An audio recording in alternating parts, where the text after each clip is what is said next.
Μία συγγνώμη τελικά πόσο δύναμη έχει στα αλήθεια, πόσες σχέσεις προσωπικές ή επαγγελματικές δεν θα είχαν τελειώσει ή πόσοι άνθρωποι θα χαμογελούσαν ακόμα σήμερα αν μόνο μία λέξη είχε υποθεί την κατάλληλη στιγμή. Και όμως είναι μόνο μία λέξη ή μήπως όχι?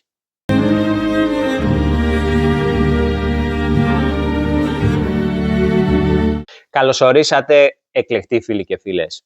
Είμαστε εδώ για ακόμα ένα βίντεο. Ελπίζω να είστε καλά, αισιόδοξοι και χαρούμενοι. Γιατί ψυχολογία ίσον καλή ζωή. Μην κρατάτε τα ερωτήματα μέσα σας. Είμαι εδώ για να σας ακούσω. Και πάμε να ξεκινήσουμε.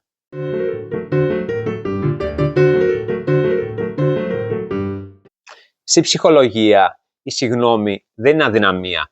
Είναι επιδιόρθωση. Ο John Gottman είναι από τους πιο γνωστούς ψυχολόγους στις σχέσεις. Λέει ότι οι σχέσεις δεν χάνονται από τα λάθη.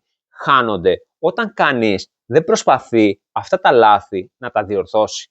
Και η συγγνώμη είναι η πιο απλή μορφή διόρθωσης.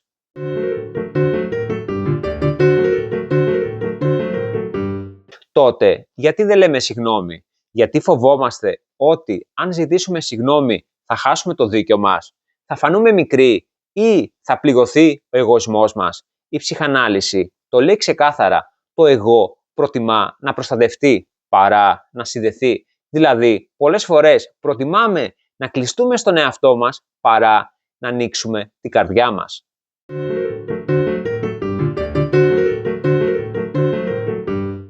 Κάθε συγγνώμη που δεν υπόθηκε γίνεται απόσταση, πείσμα και σιωπή.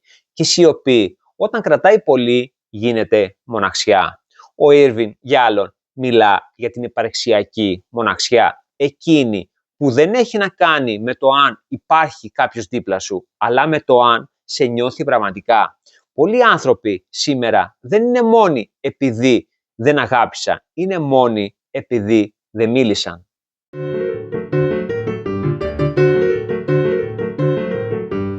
Πόσα σπίτια που δεν έκλεισαν από έλλειψη αγάπης, αλλά από έλλειψη συγγνώμης. Γονείς και παιδιά που δεν μιλάνε, ζευγάρια που κοιμούνται στο ίδιο κρεβάτι, αλλά σε διαφορετικούς κόσμους.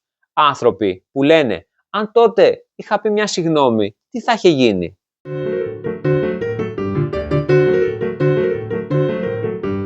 Η συγγνώμη πρέπει να συνοδεύεται με ουσία, όπως συγγνώμη που σε πλήγωσα, το βλέπω και με νοιάζει.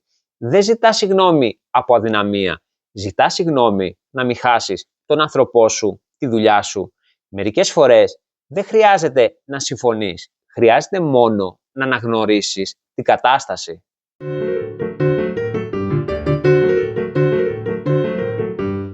Αν υπάρχει σήμερα κάποιος που σου λείπει, κάποιος με τον οποίο έχει μείνει κάτι ανυπότυπο, ίσως χρειάζεται μια μεγάλη σύντηση. Ίσως χρειάζεται μόνο μια λέξη που φοβήθηκες να πεις. Συγγνώμη λοιπόν.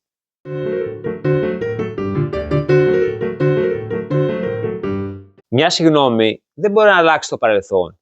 Μπορεί όμως να αλλάξει το μέλλον και να σώσει ένα σπίτι, μια σχέση, μια καλή εργασία ή έναν άνθρωπο από το να μείνει μόνος. Αυτό το βίντεο ελπίζω να σας άρεσε. Περιμένω φυσικά να γραφτείτε στο κανάλι, τα σχόλιά σας και σας εύχομαι να είστε καλά, αισιόδοξοι και χαρούμενοι. Γιατί ψυχολογία ίσον καλή ζωή. Μην κρατάτε τα ερωτήματα μέσα σας. Είμαι εδώ για να σας ακούσω. Γεια σας.